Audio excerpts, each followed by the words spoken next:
যে মানুষটা জন্মেছেন পিতা ছাড়া, বাবা মারা গেছে জন্মের আগেই, তারপর মা মারা গেছে, তারপর চাচা দাদা সবাই মারা গেছে, তার মানে খোঁজ নেওয়ার জন্য কেউ নাই। আবার সেই মানুষটা যখন 40 বছর বয়সে মানুষকে দাওয়াত দিল, তখন দেখা গেল যে সেই সময়টাতে তিনি টর্চারের শিকার হইলেন।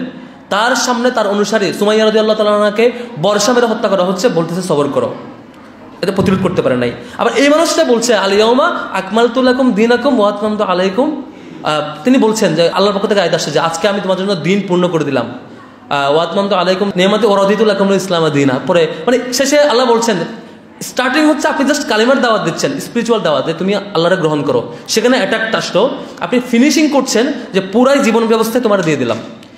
এখন কথা হইল, আমি ব্যক্তি মুসলমান হিসাবে আমি সারাদিন অনেক পড়াশোনা করি, অনেক মিউজিক দেখি, গান দেখি, কন্টেন্ট শুনি, লেকচার শুনি, বই পড়ি, চিন্তা করি, অনেক কিছু করি, তাহলে তার কত পার্সেন্ট সবচেয়ে সাকসেসফুল মানুষটা নিয়ে আমি ভাবি, তার স্ট্র্যাটেজি নিয়ে চিন্তা করি। আমি তো বেস্ট হইতে চাই, আমি বেস্ট হলে বেস্ট মানুষকে ফলো করব। আমি যদি সমাজে কিছু জিনিসকে অ্যাড্রেস করতে চাই, কীভাবে অ্যাড্রেস করতে হয় সেটা শিখবো। তাহলে যে মানুষটা সবচাইতে পারফেক্টলি অ্যাড্রেস করেছেন, সবচাইতে ফাংশনিং ওয়েতে অ্যাড্রেস করেছেন, যার লিগেসি সবচাইতে বেশি সময় টিকেছে, তাকে কি আমি জানার চেষ্টা করেছি? আমি ফিল করি না যে আমি গত এই আমার 25 বছরের জীবনে আমি কি আদৌ কখনো টার্গেট করে সময় কাটিয়েছি তার লাইফটা জানবো।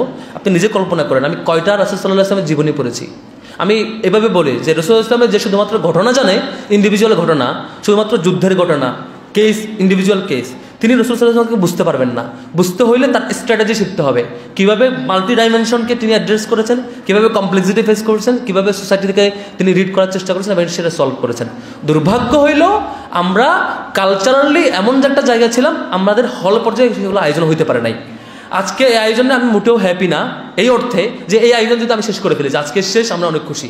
আমরা হ্যাপি হব তখন যখন আজকে এখানে যে আপুরা আসছেন, সে আপুরা আমাদের জায়গা থেকে এই মানুষটারা জানার চেষ্টা করব, যে মানুষটারা আমরা মুহাম্মদ বলে ডাকি সাল্লাল্লাহু আলাইহি ওয়াসাল্লাম, এই মানুষটা আমরা জানার চেষ্টা করব।